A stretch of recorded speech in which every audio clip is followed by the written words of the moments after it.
Moringa leaves are rich in vitamins and fatty acids that can help you promote hair growth, and that's why in this video I'm going to be sharing with you how to make this very simple moringa hair butter that will help to promote hair growth and hair texture. So make sure you watch till the end and don't skip.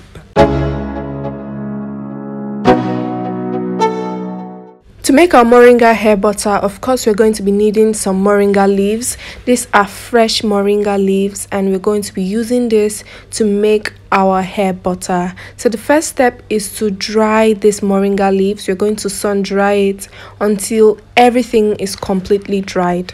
And here is what the moringa leaves look like after sun drying. I sun dried it for about 2 days. It might take longer depending on the weather condition. Now that our moringa leaves are completely dried, the next step is to blend or crush it until it becomes a powder. Here's what my moringa leaves look like right now. I just crushed it using my hands. You can use a blender or a mortar and pestle, but I just used my hands to crush it, and now it's in a powder form. So let's go on. Next, we're going to be needing our oils, our carrier oils. I am using a combination of jojoba oil and castor oil for this. You can use other carrier oils that are great for your hair, but I'm choosing to use jojoba oil and castor oil. I already mixed my oils together.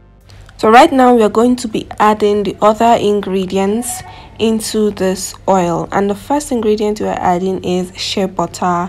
This is a hair butter, so of course you're going to be needing butters, and I'm making use of shea butter. Shea butter is extremely moisturizing and it's easy to get, and it's really not expensive at all. So we're going to be adding this shea butter into our oils. Shea butter will also help give your hair that shiny look and feel. So let's add the shea butter into our oils, and then we're going to be introducing the next ingredient, which is mango butter. You can choose to use only shea butter for your hair butter, but I'm choosing to combine my butters, and that's why I'm using mango butter. You can choose to use other butters like avocado butter, carrot butter. There are lots of them. I'm going to be adding the mango butter also into our shea butter and our oils, and then we'll move on to the next ingredient. The next ingredient is our moringa powder, and we are just going to be adding it straight into our mixture. At the end of this video, there's going to be a full list of the ingredients and their accurate measurements, so make sure you watch till the end.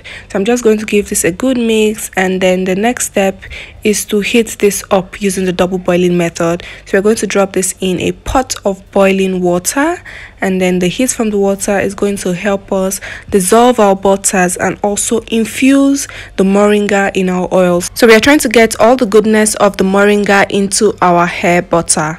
So we are going to keep stirring and stirring until everything is well dissolved. So basically the heat from the boiling water will help our butters to dissolve, and it will also help our moringa to infuse in the oils and butters. Now, as you can see, our butters are dissolving gradually, but we still have a few chunks, tiny chunks of butter. So I'll keep stirring until everything carefully dissolves, just like this, and then I'll leave it on for a bit more so that the infusion can go on a little bit longer. After about 15 to 30 minutes, it should be ready, and we can take it off the heat and continue with making our hair butter.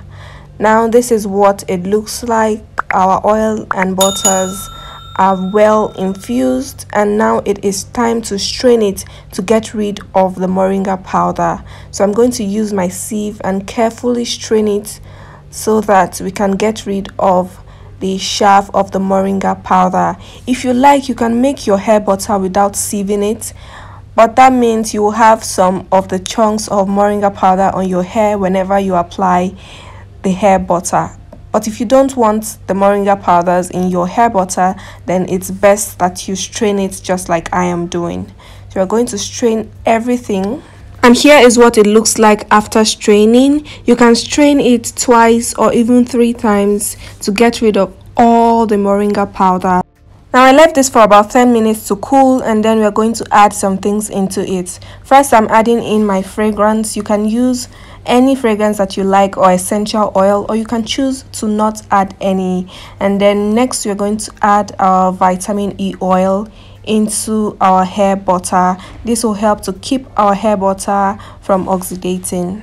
Now I'm going to give this a very good mix to make sure that the fragrance and vitamin E oil are well combined, and then we're going to stick this in the freezer for some minutes and allow it to solidify.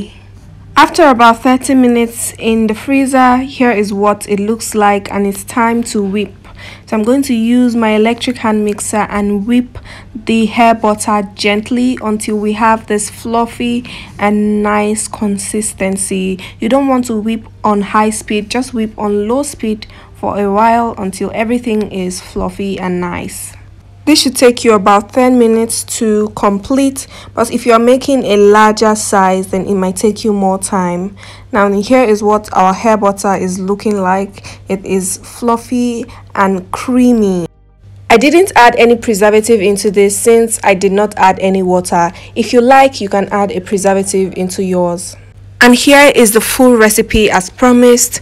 Make sure to follow this recipe when making yours. This hair butter should be applied on the scalp and roots of the hair. It will help to promote hair growth, also help to promote good hair texture and good hair length. If you watched this video till this point, thank you so much for watching, and I hope you found this video helpful and you learned a thing or two from it. If you did, please make sure you hit that like button, drop a comment, ask your questions, and subscribe to this channel for more amazing recipes like this one. Turn on the notification bell as well. Bye.